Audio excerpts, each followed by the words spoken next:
Hello, everybody, ladies and gentlemen, and variations thereupon, and welcome to a very special Paizo live play for our Starfinder Drift Crisis.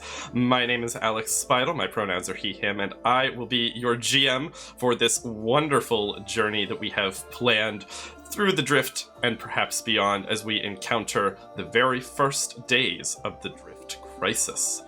Before we get too far into it, I want to go ahead and introduce my four wonderful players who will be joining me on this journey that I've put together for them. They are wonderful. They are here for you. If you all want to go ahead and introduce yourselves, just yourselves, we'll get to your characters. Let's go ahead and start with Michelle. Hi, how are you? Hi, I'm great. My name is Michelle Wynn Bradley. You can find me on the internet at I am Chubby Bunny, and I'm really excited to be here for yet another amazing Paizo show. And this is maybe my second or third Starfinder show, my Starfinder show, and I love Starfinder, so I'm very excited. Awesome. Love a veteran here, but we'll see what I can do to you. London, how are you today? Introduce yourself to the peoples. I'm doing wonderful. How are you? My name is London Carlisle. I am an actor, TTRPG enthusiast, and I'm so excited to be playing Starfinder today. I use he, him pronouns, and I am ready to get into it. Yeah. Awesome. Love it. Very excited. Next up on the docket, Chelsea. Chelsea, how are you today? Hi, I'm doing great. Thanks for asking. Hope y'all are doing well. I am ChelseaBytes. You can find me literally everywhere at ChelseaBytes. I normally stream, just talk a lot, and my home game is Pathfinder. So this is my first Starfinder game. Super excited. My pronouns are she, her. So lovely to meet y'all. Thank you so much. Thank you. And last but certainly not least, Jim, how are you on this wonderful, wonderful day? Doing fantastic. I'm Jim, James, or Jim Jam, whichever you prefer. It's all good. I use he, him pronouns. I'm usually running these shows and playing Pathfinder, but luckily this time I get to let Alex take over, so I'm super excited about that. I'm also super excited to play in the Drift Crisis because I was one of the contributing authors to the book, so it's kind of neat to get to actually delve into it from the player side. So it's really cool. Oh boy, hopefully you haven't read this bit, and if you have, forget everything that you read. It's fine. It's my Drift Crisis, and I decide the rules, and that's how this stream works. Thank you all so much. I'm so excited to have you all here, to plunge you all into the Drift Crisis and see how you all cope with what I've got planned, because it's fun. So for those of you who are, obviously all of you are joining us for the first time, but Starfinder is our sort of science fantasy universe. We've got magic, we've got technology, we've got a little bit of everything. And the Drift Crisis has not happened yet, but it will in approximately, 20 to 30 minutes. We'll see how this goes. Basically the drift is our sort of hyperspace plane. It's what lets people travel from one end of the universe to the other very quickly, and it's about to stop working, but our characters don't know that yet, so don't tell them. Our four characters here are all crew members aboard the Void Empress, which is a brand new top-of-the-line Starliner that is on its maiden voyage here through the drift, and I'm sure that everything is going to go just absolutely fabulously on that voyage. So without further ado, I will say that let's go ahead and get started and dive right into Starfinder Drift Crisis.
The four of you and the rest of the ship awaken on the third day of the maiden voyage of the Void Empress. The Void Empress is the Opulos Corporation's newest, largest, and most expensive starliner to date. Everything on board is top of the line, beyond state of the art. That, of course, extends to the crew. The pilot, guest staff, and ship crew were hand-chosen from across a dozen star systems to serve the guests' every need. Beds on the ship's maiden voyage were one of the most exclusive tickets in the galaxy this year. Rumor has it some first-class guests paid millions of credits to get on board, and based on the Infosphere activity, the clout was worth it. Even the third-class decks, the Starliner basic decks, where you find yourselves working, were incredibly desirable. For the past 2 days of the voyage, all has gone well, just according to your training. You've been busy, of course, with the guests' needs and demands. They certainly keep you busy, but it's gone well. The ship departed 3 minutes late, precisely as scheduled, and after a brief stop over Castrovel, the ship entered the Drift, the hyperspace dimension that enables travelers to reach far-off star systems in just a matter of days. Your destination is a resort planet whose location is so closely guarded by the Opulos Corporation, it has only a designation number. And some say there's a designation number for that designation number. It's very high levels of secrecy. As you all awaken and prepare for your day of work, the morning announcements begin over the carefully hidden speakers on the decks. Good morning, passengers, and welcome to another fabulous day aboard the Void Empress.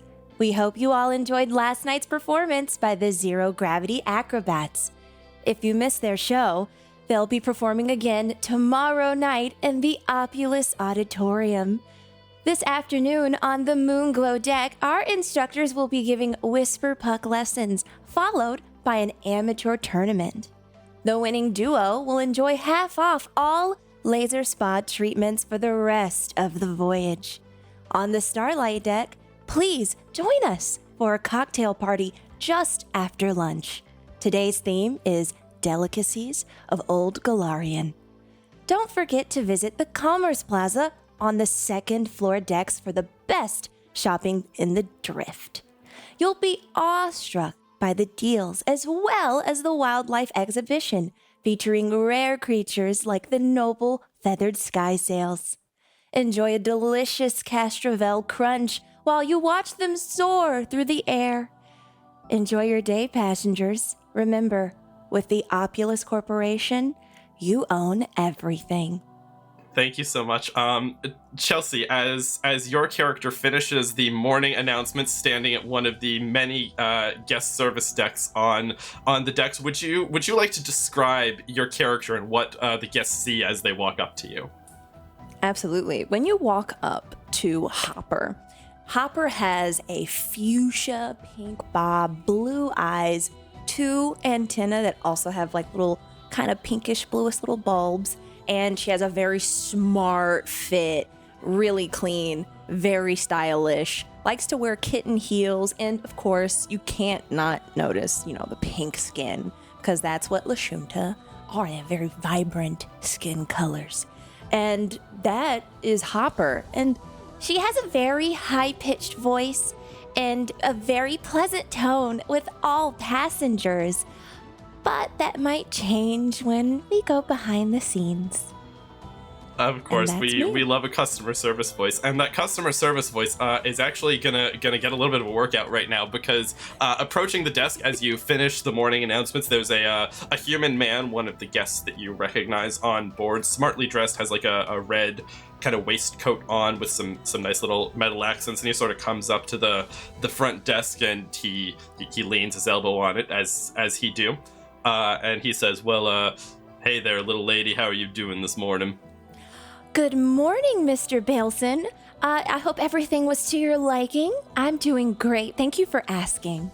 Well, it's funny you should mention that, because, the food this morning, I don't know, did your chef have an off day or something? The eggs were just like, it was not quite right. And the show last night, I don't know, I've heard so much about the Zero Gravity Acrobats, I just don't know if they stack up to the Circus of the Sun. Oh, I'm so sorry things aren't to your liking, Mr. Bailson. I'll be sure to have a word with our chefs.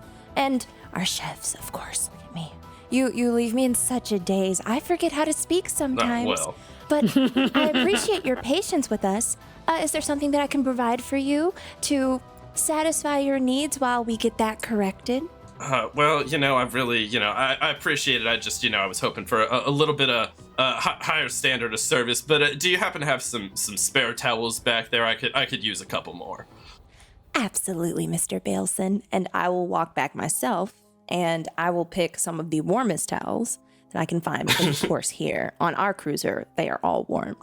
And I'll bring them back. And then when I hand them to Mr. Baleson, I will say, I've also contacted our head chef, Mr. Vishaya, and he will be bringing his own cuisine for the week directly to your room as an apology.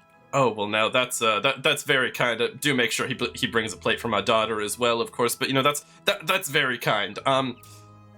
Hopper, have you actually contacted the chef? Yes. Okay, great. Then if you can roll a diplomacy check for me, as it is, you are not lying, so it will not be bluff. But if you just want to roll a d20 and add your diplomacy modifier first roll of the campaign, good luck. This'll work. All right. Total of 17. All right. You've acquiesced to this rather wealthy man's demands. I don't want to say, but certainly requests. So he will be mollified for the moment. He will take the towels. He will say, "Thank you very much, ma'am. I greatly appreciate it." He will head back off to his stateroom. Please tell Susie I said hello. And I'll be sure to do that. Thank you. And as he leaves, he crosses paths with another individual, a Sheeran, one of your co-workers, actually, sort of smartly dressed in a purple dress with, of course, the Opulos Corporation logo on it, as all clothing for staff on this ship is branded. And she sort of she scuttles up to you, this insectile Sheeran. Of course, that this is Nikiski, one of your colleagues in the entertainment sector. And she says, "Well, good morning. Was Mr. Baleson complaining to you again?" Oh, Nikiski, let's talk about it. Oh, all right. Yes.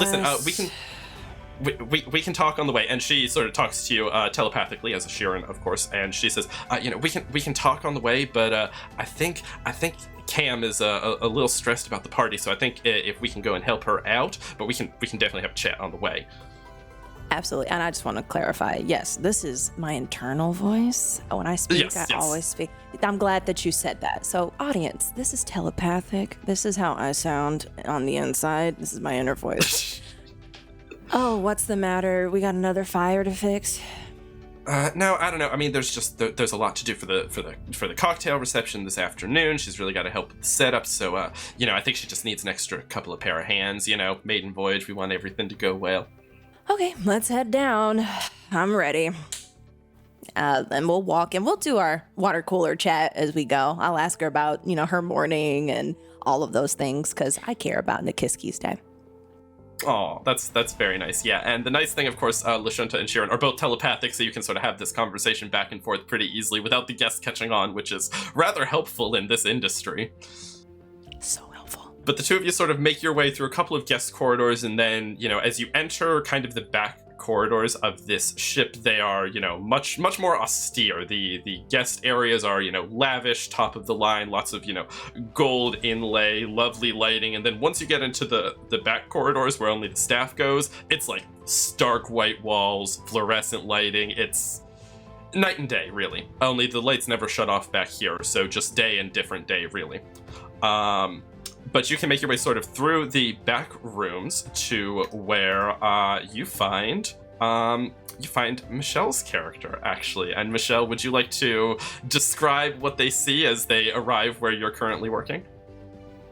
Yeah, so my character's name is Camembert, she, her pronouns. Camembert is a skittermander who started out on Besk 3 in her home world as a normal little helpful skittermander, and eventually made her way until she found the captain of this ship, who expressed a fear of not being up with the trends.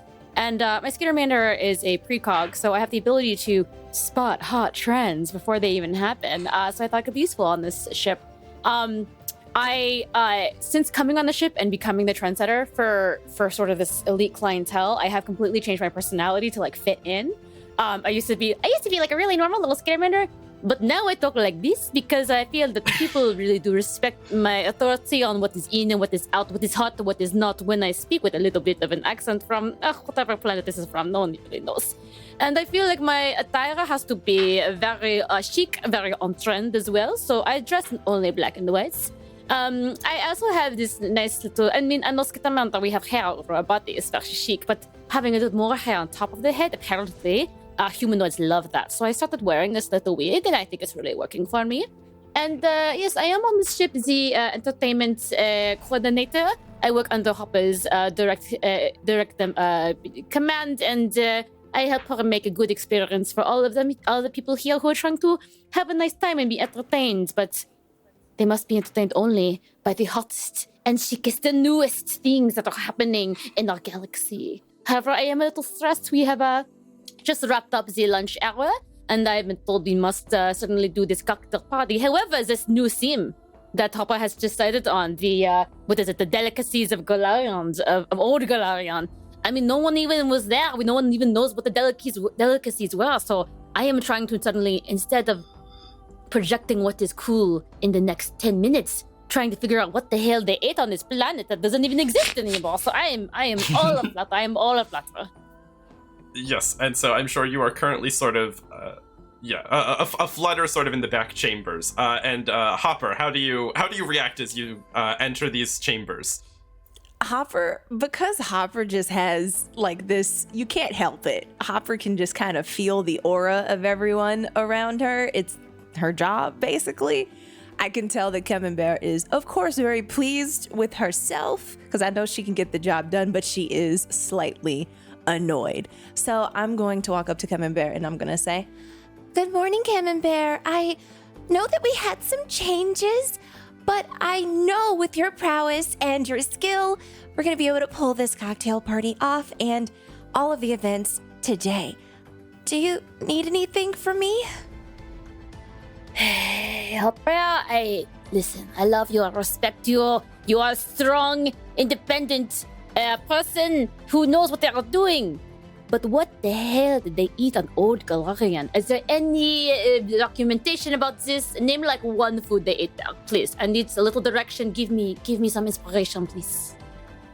They may have eaten a wonderful skalash. It's very floury and it came from the top, Camembert. I'm so sorry. It is okay. I feel like I hear what you're saying. We will have a skalash. I will talk to the chef about this, and then we will just mix the rest up. Because if I don't know, surely nobody else knows. Why am I even worried about this? But it is so stupid. The guests will not even know that this is the coolest, newest, oldest thing. You know, like the old becomes new again, that kind of thing. But they won't even know. They will not even know. So that's what I'm hearing. The energy you're putting down. Nikiski sort of comes in and says, I think that's the right way to handle it, because if we don't know, then the guests won't know, and really the goal, of course, is just to sell them a unique premium experience, as it was stated in the training manuals. So, if we just bluff really well, that should do it, right? That is correct. Yeah.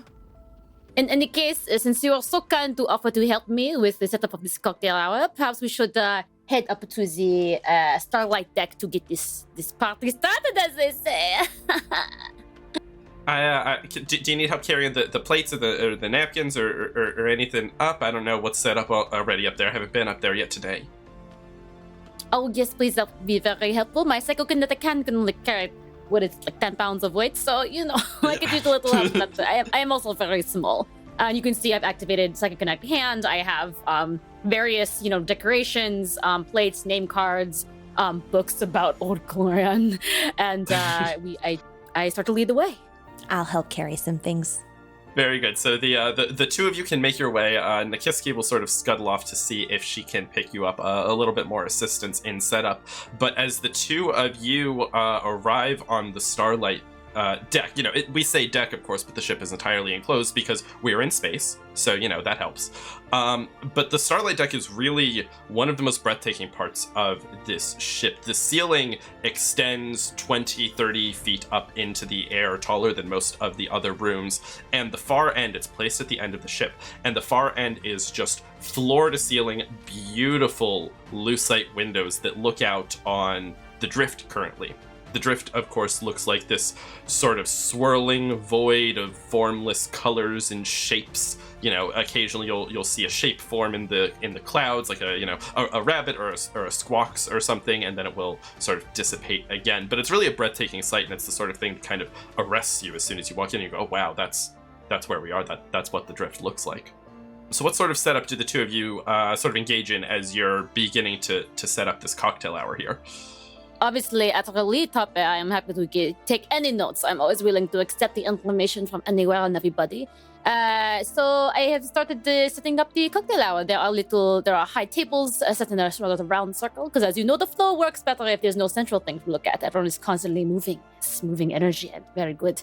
And then I have all these special cocktails. They are just like regular cocktails you would find anywhere, but I have them named very cutely, like, oh, the Galarian's son, oh, so sad that was gone now, oh, that kind of thing.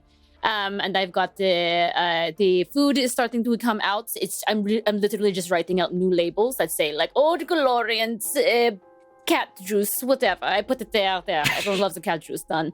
And, we're setting all that up, and I feel like it's going very well. I do activate my quick change, and I try to make my outfit a little more formal. I went from lunch wear to dinner wear. It really is just I put a scarf on, and I feel like it's more formal.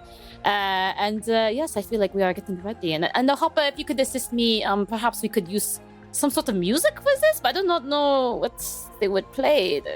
Absolutely. I'll be sure to figure out the right mood, and I'll get a vibe for what Camembert has set out, and I'll just dig deep into all of those feelings, and I will put on this, if you haven't been in space, you haven't heard this, but it's very much almost like this smooth jazz, but it has these very unique instruments that you've never seen before.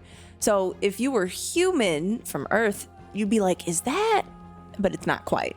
Love that. Mm-hmm. So you two sort of start to get the party set up. Meanwhile, Nikiski sort of, she scuttles off to try and find you some help to get the rest of the supplies up there, because a cocktail reception like this for the Starliner Basic guests, that's still quite a lot of guests.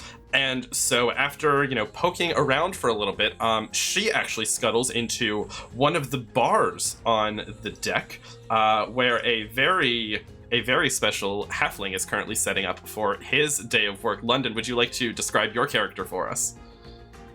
Yes, indeed. So I would like to introduce you to Tam Collins. Tam is a halfling fellow that you can see here. The first thing you would notice is that big smile sort of right under that big mustache that's there on his face, this big dark little handlebar mustache. He also has this like fro of curly black hair on top of his head there, which makes its way down in these sideburns. He is very, I guess, Earth 70s, stylish. He has a nice little bow tie because, of course, this is the finest liner. You have to have the finest dress, and he gets his uniform pretty messy during his line of work, so he displays his opulence through the little bow tie there, some suspenders there, a handy rag he keeps at the side to wipe down the bars, making sure they're nice and clean. And he also has his trusty cocktail shaker there in his hand. But he's a little frustrated at the moment. He's trying to figure out how to make this cocktail of Old Galarian, but he doesn't know what rumboozle is really, so he's trying his best. He has worked all day, all night, trying to find all the ingredients. He has some eggs in here, some rum, some wine, some ale, sugar and spices, all in this cocktail shaker. And it's just about to explode as that's where you meet him now. He's trying to test out this drink and make sure that it's good. Yeah, absolutely. So Nikiski sort of walks in and sees you with all these ingredients, 30 different ingredients across the bar, and she walks in and she's sort of immediately taken aback. She's, hey there, Tam, how's it going there? Everything going all right with the rumboozle? Yeah, everything is great. No problems at all. Okay, we're having a couple of problems, but it'll be fine. It'll be delicious as always, because Tam, he knows how to lay it on. And she sort of gives you the finger guns back awkwardly. She don't have 3 fingers, as I recall, or at least that's how I play them. So she's sort of like, "Hey, I don't know much about mixology or anything, but I guess I can try tasting something if you really want. She sort of looks nervous. Are you sure? I mean, that would be a good help to me. I mean, we share and we love to try new things, so sure. All right, of course. And you've signed the release form and everything, right? Upon employment. That was part of the standard onboarding packet, yeah, so I should be all right, yeah? Yeah, you should be all right. Okay, here, try this. This is something called Rum Boozle from Old Galarian. I usually just pumping out those ice wines and such things as that, but hopefully this is good. And he strains it into a glass, and this is a warm drink, so you would even notice some steam sort of rise off the top of it. If you can go ahead and make a profession bartender check for me, that will determine the DC of the fortitude save Nikiski is about to make. Oh, okay. Let's try it. You've got ranks in profession bartender, as I recall. I do, yeah, so we're at a 23. A 23, all right. So you've made a drink that you've never made before, and you think you've made it pretty well. Nikiski, sort of takes it, and she says, bottoms up, and she takes a swig, and she says, oh my, that's that's interesting. I think maybe because I've rolled a natural 1 on the fortitude save, it is probably loud enough to hear from a couple decks away. Oh no! She says, maybe a little fewer egg whites next time. Listen, I'm gonna go and just have a drink of water real quick. Could you help? And she points to a couple of crates that she left outside. Can you help take those up to the Starlight deck? I've already brought Nikiski water. I brought Nikiski water just from the vibes. Very good. Oh man. This was not my idea or my normal menu, but yeah, I'll give her some extra water too. Give Nikiski some extra water, I should say. And then go grab those crates and help out the best Tam can. Yeah, so, you look at those crates, and they are, several, very large crates of, glasses and plates and stuff. You probably cannot do this alone, or at least it will take you a little while. So my guess is that you probably start looking around the bar to see if anyone else is around to help. Yeah, I see a lot of patrons in here, but can I find any other employees who might be able to give me a hand? Yeah, so there's not, your barback isn't on duty yet. He stepped away for, his union mandated 15. But there is sort of that security drone over in the corner who, you imagine is fairly strong enough to help you lift some stuff. Tam is gonna sort of, swagger on over to the security drone. Hey, may I bother you for a quick few moments? We just need some help carrying some things up to the deck. Jim, would you like to describe the character that Tam is currently talking to? Sure. You were looking at what appears to be a security drone, but most of their chassis has been replaced to be more family friendly. They have been modeled after a cute little owl weasel creature called an Ilskit. And you see that there is that glowing LED light in the middle. It also serves as their name tag, and anytime when Tam approaches, it flashes Gary right across the middle there. Gary looks down at Tam and just starts silently rolling towards the crates. Gary, thank you so much. All right this way. I'll give you a hand too. I'm not as strong as you, but they don't pay me for all that. When we get over to the crates and you go to try to pick up one of them, Gary puts out a hand. Says, Tam, I will guard your back by lifting these crates myself. It is my job, after all. Oh, well, if you insist, I won't get in your way here. Is there anything? Oh, right here. I'll just hold this glass. I can do that. I'll carry this. Excellent. Thank you for your compliance. And I'll start lifting all of the crates. Very good. Yes. So, Tam has one glass and probably his trusty, cocktail shaker with the remnants of the rum boozle, and the two of you can head up or down the hallway, I guess, to the Starlight deck. There's a map in my brain. You all haven't seen it, but it's there, I promise. As you arrive, Hopper has just started some variety of music playing, and you see the cocktail reception looks like it's set. Would either of the ladies like to put these two individuals to work? Okay, well, first of all, I've got to say that we are now all front facing towards the customer, and I think, Opera, of course, looks divine as usual. Tam, he's got his bow tie. I'm very pleased he's putting in some effort. Gary. Skittermanders have, as you know, 6 arms and hands. So I very quickly grab a bunch of colorful paper and I origami little boutonniere flower situations for everyone. Okay, everyone, listen. This is we all know this whole old Galilean theme is sort of a little bit BS because no one really knows what was there. But I feel like they loved plants, and we don't really have real plants from Old Galarian, so I've made these little origami boutonnieres for everybody, and I walk around, I put one on the label of each of the crew members, and then I get to Gary. Oh, Gary, God damn it. And I sort of quickly fashion a flower wreath, a flower crown, but made of paper flowers, and I put it on Gary's head. I'm like, there we go, Gary, all right, now you're ready?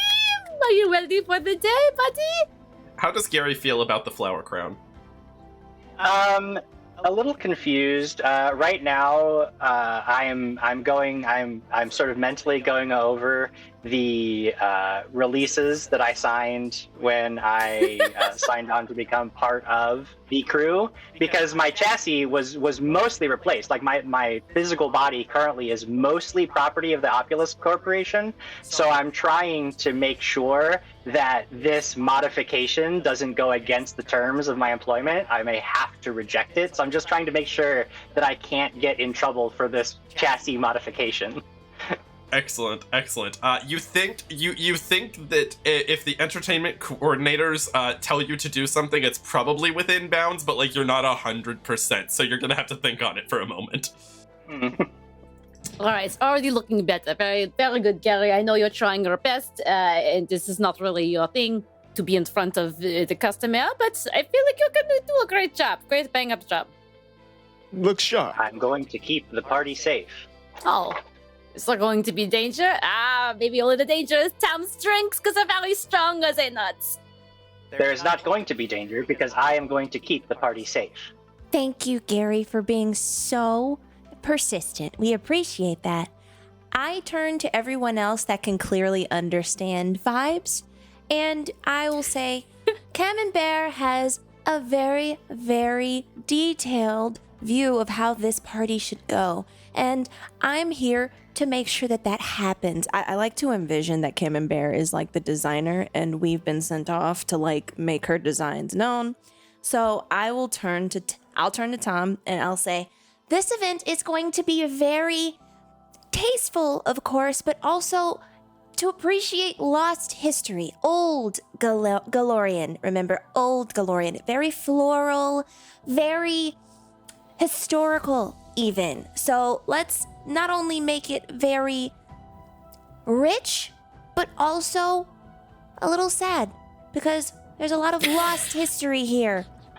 So make it feel like you've been whisked away into a museum, but you are also meeting your long-lost lover. You understand those feelings?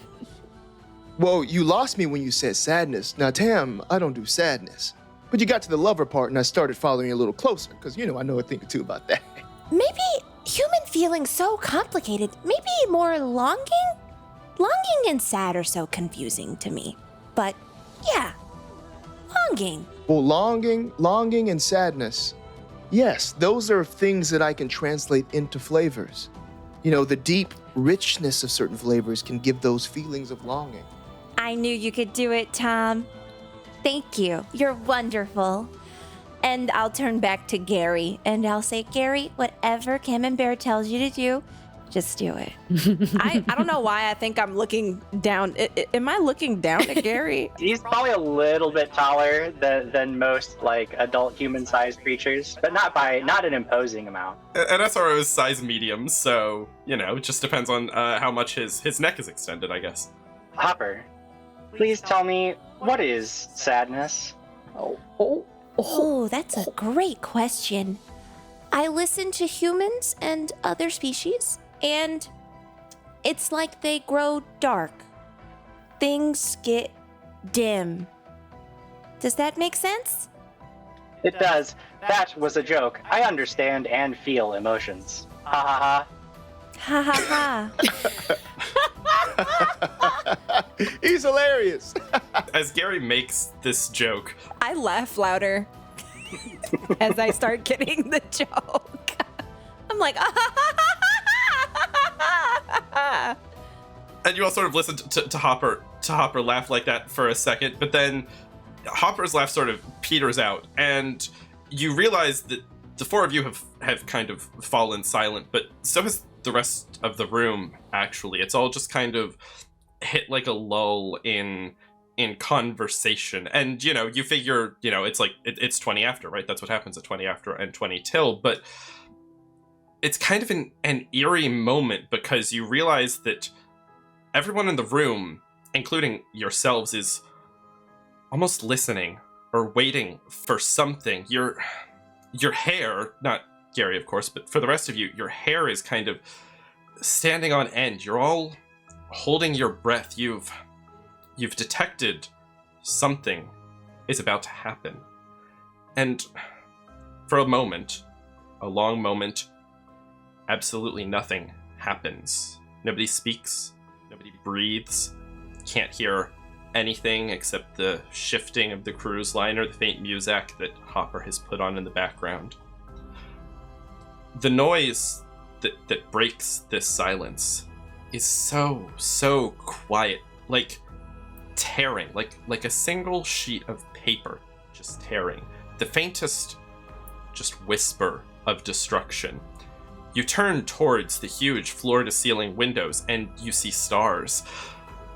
But you're in the drift. The drift is a swirling void of colors and shapes. Stars don't belong here. Certainly not the ones hurtling towards you right now. No, they're not coming towards you. The ship is plummeting towards them right now. You scramble to catch your balance. Your internal orientation struggles to cope with this new reality. There is a down now, and the ship is going down. Down through what you see now is a rift torn through the drift back to something somewhere. The leading edge of the ship passes through this rift, this portal. You hold your breath, but nothing happens. And you're through. The ship is through. The portal snaps shut. Oh, but you were not through. The portal snaps shut behind you, and you hear the scream of metal being torn away, a chunk of the ship left behind in the drift. The noise is replaced with the immediate sound of alarms blaring from every corner. Your datapads are lighting up with system messages alerting you all to the myriad problems on this ship. The ship is in crisis, and if someone doesn't take control soon, you don't know what will happen. What do you do in this moment? Well, hopefully I've stabilized myself somewhere. Make a reflex save for me, all of you. Let's see if you have stabilized.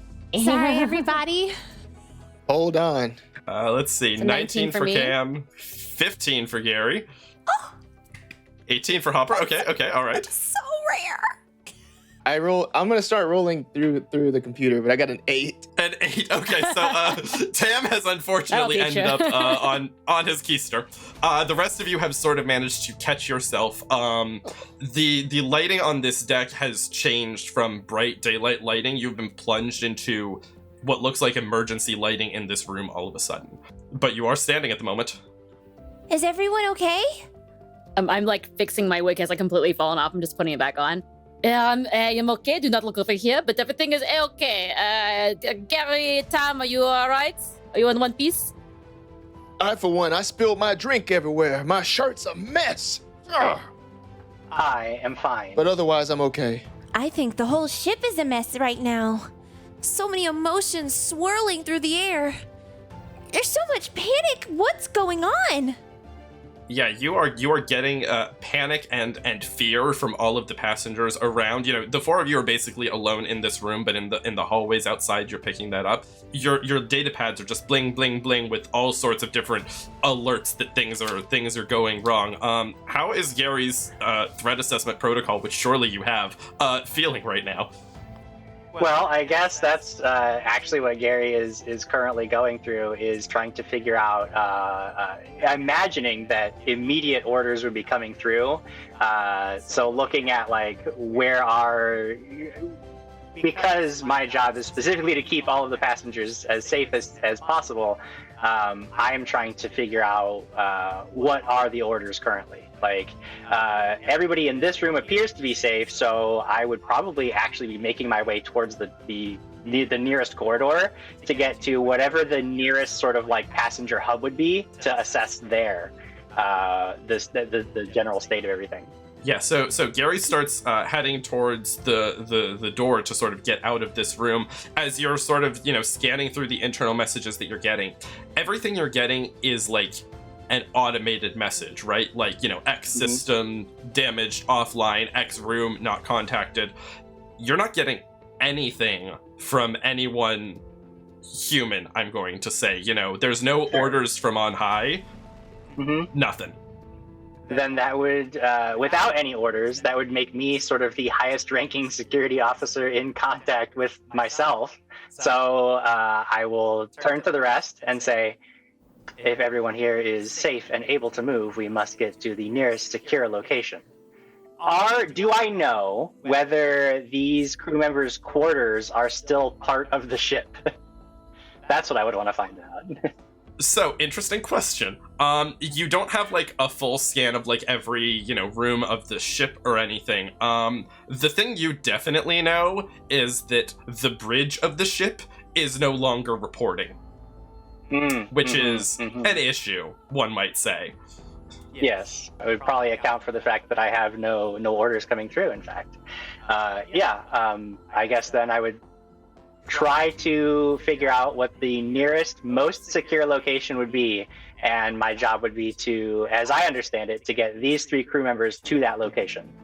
So, turning to the other 3, I would say, if you would all follow me, please. And I will actually activate some like emergency LEDs that are flashing red so that I'm easy to follow, and begin making my way towards the door.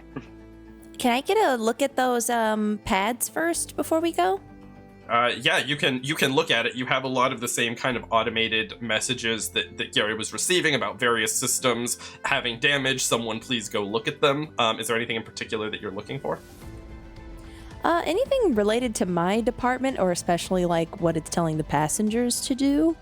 I'm curious to see where the most bodies will be, piled up at this point. The living bodies, of course. Yeah, so you would know that in the event of like a severe emergency, you all had some basic, safety training when you were hired on, which I'm sure you all paid a lot of attention to. But you know that in the event of an emergency, the job of kind of anyone who is not fixing a broken part of the ship is sort of what Gary's saying, is to get passengers to one of the safe rally points, and await further instructions and make sure that they are as taken care of as possible and have a deluxe and luxurious time as they are waiting for salvation. Anything that just really weird that might be do I notice anything that might be a little concerning other than the obvious stuff? How concerned do you feel about the fact that you're getting alerts that the bridge is no longer part of the ship? Oh, that's concerning. Okay, yeah, I see that from my own eyes, and I'm like, oh god. That's not good. Oh man, what's gonna... in my head, I'm like, oh, this is great. Well, I think we should all follow Gary to the safe spot, and perhaps on the way we can try to alert other passengers we see to follow us. Maybe? Has anybody seen Nikiska? She is not in the room. Nikiski is not in the room at the moment. I hope we find her on the way, and I'll follow with them. All right. So the 4 of you can sort of head out of the room down the hallway. You know that kind of the closest Gary would know, having of course had the security protocols uploaded into his brain, that sort of just down the hall and around the corner is one of the sort of not like food courts, because again, this is a luxury Starliner, but it's a food court. It's a fancy food court. But that would be one of the closest rally points that you would probably want to make your way to. So you can head that way if you so choose. Yep, that's exactly what I'm doing. Very good. So yeah, I'm going to assume that Gary is kind of leading the way down the hallway. And as you as you emerge kind of out of this room into the hallway, you can see that here the emergency lighting has turned on as well. Instead of, bright, vibrant light, it's these kind of orange, glowing lights every, 10, 15 feet down the hallway. Gary's LEDs, that look like a fire truck are sort of helping to light things up a little bit. But you can see, as you start to make your way down, you can see two humanoid figures about 40, 50 feet down in the gloom. One's short, one's tall. You can't make out much more than that at the moment. Are those passengers?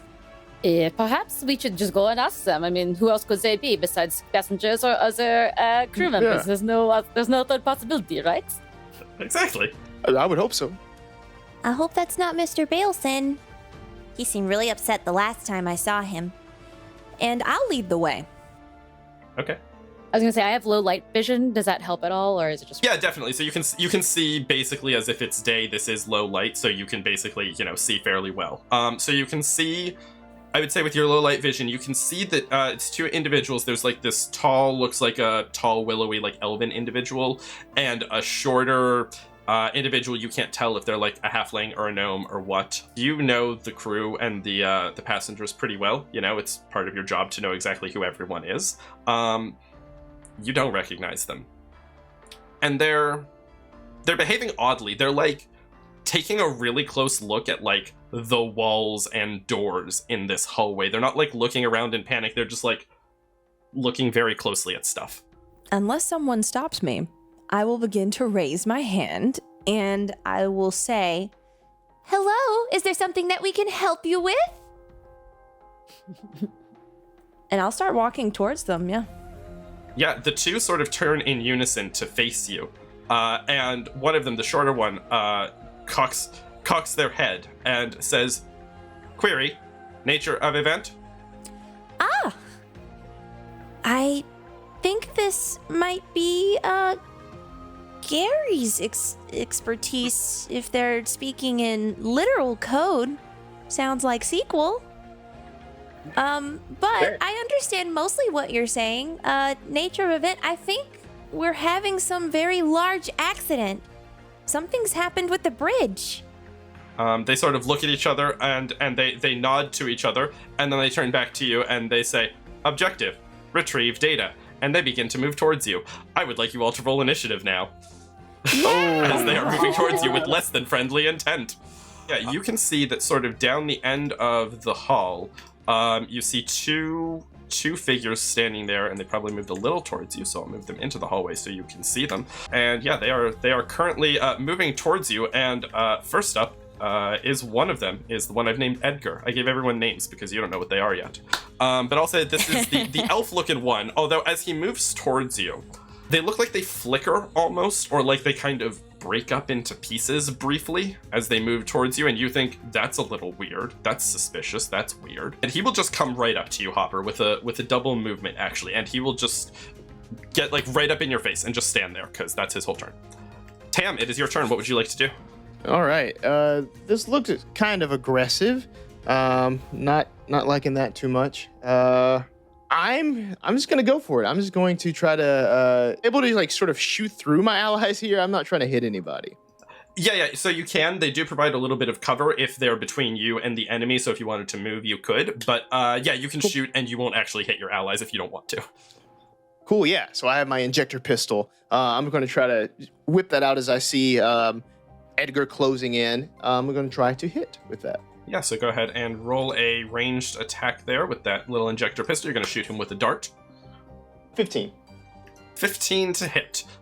So because it's the dart, you're Yes. targeting my kinetic AC, which is bludgeoning, piercing, slashing damage. That unfortunately will sort of go just over my left shoulder as you sort of just fall short of my armor class. So Since that doesn't do anything, I'm going to just back up just a little bit here.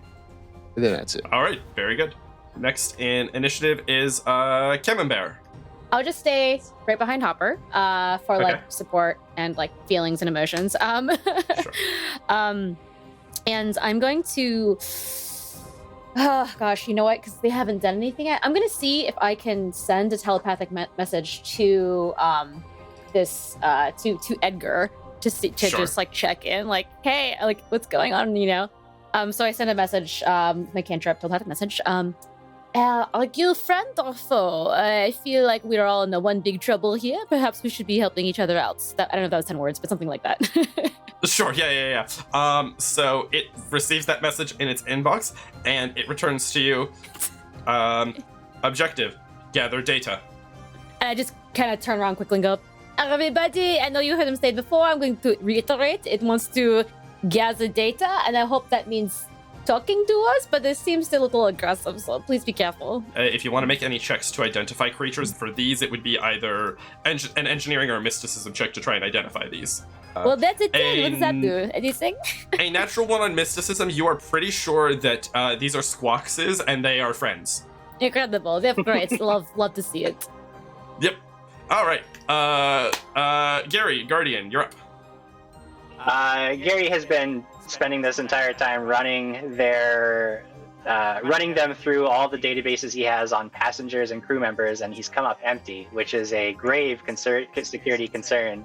So I'm going to reposition myself by moving up into the room past one of these creatures, and I would provoke an attack of opportunity, and that is totally you absolutely would. Intentional and fine. Okay, it does not take one. Okay. And as I'm moving, so it's just a move action to get there, and then I would like to ready an attack. If either one of these creatures attacks one of my allies, I will attack it. Okay. If it's adjacent to me, because I'm using my hand has started to glow with these really bright flashing LED lights, and it actually looks. It's a device that at this point looks mostly like a spinning wheel at like a Chuck E. Cheese, but it is in fact a very deadly weapon. And as I'm moving, I'll say, this ship is property of the Opulos Corporation. Boarding at any time without a ticket is grounds for dismissal. If you do not present a ticket, I will have to ask you to come with me. All right. So with that threat made, Hopper, you are up. Hopper doesn't like that they're so close in their space, and in the handbook, if some guests get a little handsy, we can defend ourselves. So I'm gonna use Daze just to mess it up just a little bit. I know it has to do a will save, I believe. Yes. So, Daze short circuit the mind of a humanoid creature with a CR of 3 or lower.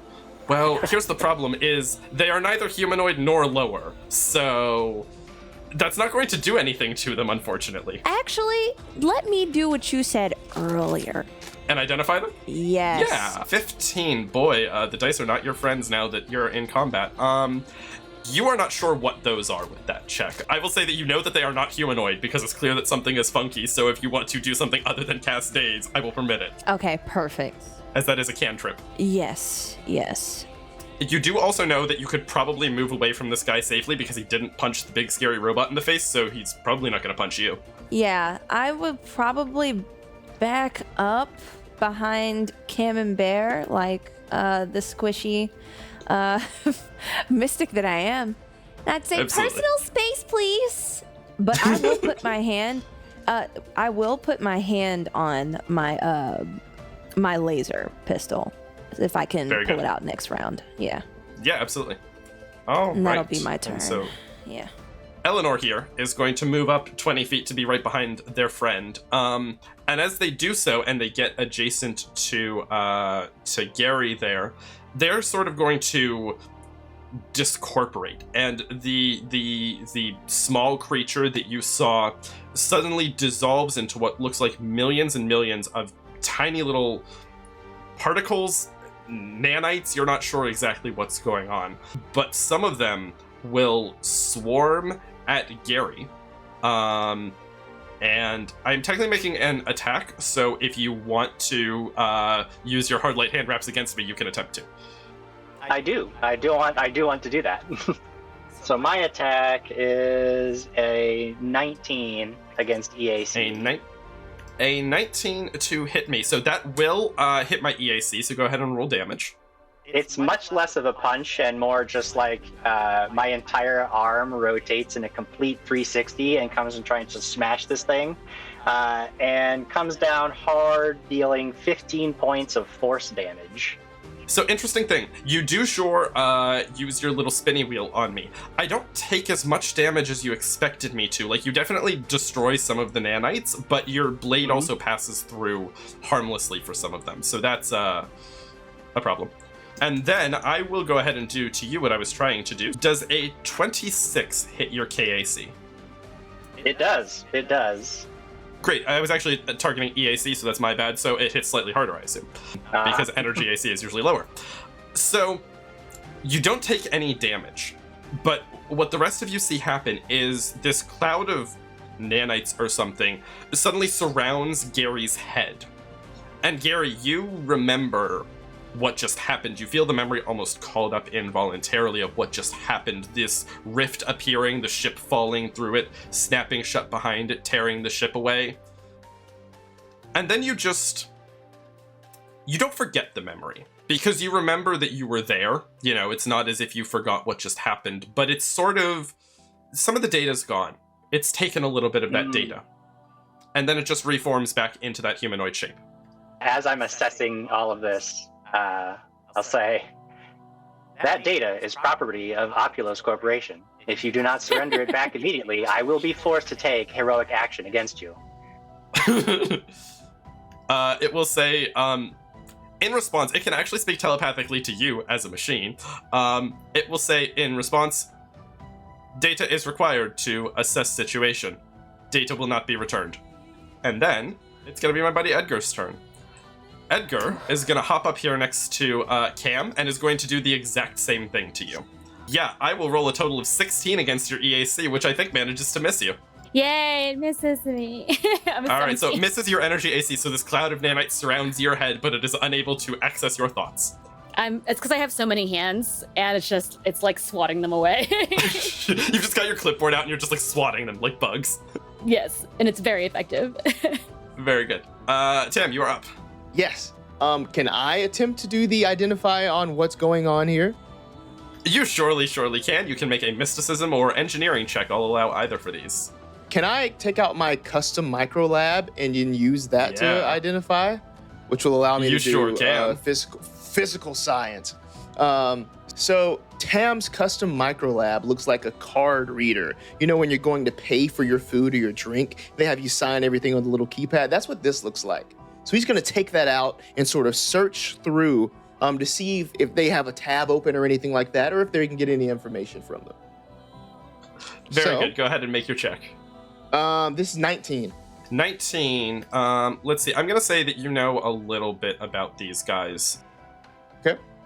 What you can tell is that these guys are not like a creature necessarily. They're like a swarm of smaller creatures that are all incorporated into one or two beings here. And you can tell that they're not from around here. They look like they belong on a different plane entirely. And I will let you ask one question about them. Are they malicious? That's a very interesting question to ask, actually. Inherently, no. However, they have a mission. They will complete that mission. And if someone gets in their way, they will respond accordingly. Gotcha. That tells me something. Okay. Cool. So that counted as my move action. Other than that, we're just going to do another pistol hit at them with the injector pistol. Go for it. Take a shot. 23. 23 definitely hits my KAC. Sorry, 24 actually. Even better. So you can roll damage on that. Are you imparting a biohack on me? Yeah, I'm gonna do a basic inhibitor to reduce the target's DR by 5. Okay, that is a really great choice because I do in fact have DR, so not anymore I don't. All right, so this will be 9 plus 2 with the painful injection, so 11. And I will take all of that. I will take all of that piercing damage because you reduced my DR. So that hurt. I didn't care for it. Good. And Tam just gives a smile. Very good. Kevin Bear, you're up. Okay, I can see they are going to be aggressive. I see that my friend Tam is going for it, so I decided to join in on the fun. I cast His Weariness. So what it does is it sends my opponent's mind forward in time, forcing them to experience a day's events in a moment. And so they're like super tired because they just had like a long day. They take 4d8 damage and become fatigued. So they become fatigued and they can try a will saving throw to have the damage. So it is a DC 17. I rolled a total of 13, so I have failed my will save. Incredible. So I'm going to roll damage dice with my physical dice because if one of them are bad, I can replace them with my paradox. So I want to physically see them. Oh, that's right. You've got paradox. So that's a 3, a 1, a 7, and a 2. So I'm going to activate my temporal aggression. I can replace one of these dice with one of the d20 dice I rolled at the beginning of the day. I'm going to replace that 1 with a 5 instead. And that'll give me a total of 8, 9, 10, 11, 12, 13, 14, 15, 16, 17 damage to this little buggy person thing. 17. And that's the one that right in front of you that you're casting it on? Yes. Right in front of me, yes. Okay, great. It sort of rears back from you and visibly like discorporates, like things start to fade off and fly off of it. Incredible. Love it. That hurt a lot. Okay, and then okay. All right, everybody, I wrote it down. I made to think about how long this day is going to be when it's done with dealing with us. So get that to everyone. And I just also remind everybody that I'm a size small, so you can just like step right next to me, and it's not a big deal. We can occupy the same space. Cam's got stuff to do that. All right, Gary, you are back up. All right, Gary, seeing that some Opulos Corporation data has been stolen, is legally obligated to get it back by any means necessary, including lethal force. So he's going to take a guarded step to be so that he's interposing himself as much as possible between the one you've named Eleanor and his companions. Yes. And then he's going to actually turn around, ignoring that one, and strike out at the one you've named Edgar with his hard light hand wraps. So I'm going to make an attack. 25 against the AC, definitely 25 hits. against the AC. That is awesome. Dang. So I'm going to roll some damage. Oh, there we go. 16 points of bludgeoning force damage.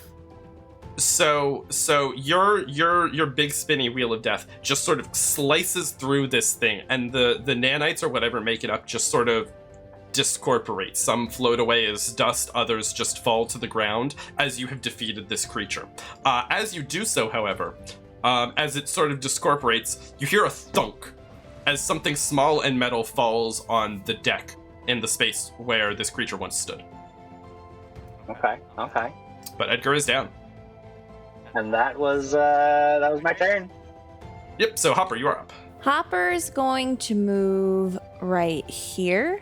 And I have a line of sight here, so I'm going to use... Oh, if I move, I can't pull out my gun, can I? No, you can. You have a base attack bonus, so you can pull it out as you move. Perfect. Okay.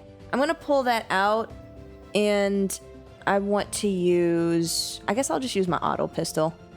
Let's do that. I want to see if that works, because clearly they're attacking my... You've got a +1 to hit this creature because Gary is threatening and has coordinated shot. Awesome. We're going to roll for the attack. So 18 against KAC will hit Eleanor. Awesome. All right, Eleanor. It's time for you to go down, or somewhat down. 8 piercing. So Eleanor will take half of that. Thank you very much. And now it's Eleanor's turn. How fun for me. Okay. Well, I don't care. I don't care for how aggressive this robot has been. This robot in front of me. So I'm gonna discorporate into my swarm form, and I'm going to step into Gary's space, and just do damage to you because my thousands of tiny little nanites just bite at you. Don't like it. You would actually get to hit me as I come into your space if you want, Gary. Well, I mean, you're currently threatening Opulos Corporation property. This chassis is very expensive. So Very good, do yeah. everything I can to protect it. This chassis. Oh yeah, there we go. Jesus Christ. Gary has one job, and it is to punch 14 points things. of damage. I will take all of that actually because it's force damage, but I do 7 piercing damage to you. So who's winning now? Still me. Still me. Still you. Tam, you are up. Cool. We're going to do that same inhibitor on this remaining foe. Yeah, go I know for it's it. sort of Roll the broken attack. apart. Am I still able to do that? Yeah, you can still shoot it. Ooh, awesome. This is a good one. I like it. 25. Definitely hits. You can roll damage, and I will take it that you are using your inhibitor on me again. That's only 5 piercing. All right, well, I'll take it all, so that's nice. And I have no more DR, so that's really what you want to do. Indeed. Kevin Bear, you are up. This thing is looking rough. He is not having a great time. And this is taking way too long. I do not appreciate. We're in an emergency situation here, so I take out my Sonic Rifle with Thunderstrike in it, and I attack. I love the image of the small Skittermander just pulling out a rifle and being like, nah, I'm done. Listen, I rolled a 7, but You rolled a natural what if? 1, so Oh, wait, did that I? doesn't hit. Yeah. Okay, I'm just gonna burn all my precog stuff. Like, why not? So I replaced that Sure. roll, the hit Okay. roll, and I rolled previously. I rolled a 13, so we're gonna do a 13 plus 6, which is That hits. 19. Okay, great. So now I hit for realsies. Roll damage. That is so small, so small. It was So 6 small, damage. so I did it. small. Whoop. Minimum damage, My but gun you is did also it, and very you hit, tiny. and that's what's important. All right. That is your turn, I believe. Guardian, you're up. Can you finish this thing off? I sure hope so. So I don't like standing in a cloud of piercing nanites, so I'm just going to take a guarded step towards Hopper so that I'm no longer standing in a cloud of death. And then I will do a full 360 torso spin with my arm out extended and just try to armbar this thing as I pass through. Nice. And that is going to be 22 against EAC. 22 hits. 17 points of damage. 17 damage. Would you like to describe how you discorporate this cloud of nanites? Yeah, I mean, I think it's literally just like his whole torso spins around in a fast, 360 motion, and just wraps right through the cloud of nanites. And as he does, there's this burst of light as he overcharges the hard light gauntlet, so that it just fries all of the little nanites individually, and they fall to the ground. Yeah, absolutely. And you fry those nanites, but some of them once again sort of compact together into another small metal object and thuds onto the deck. But with that, combat has concluded. You have dealt with whatever this threat is, you're not sure, and they appear to have left you behind something else. And as we proceed with this emergency, I will say that is a great place for us to leave it until next episode, because we love a cliffhanger. Yes, we do.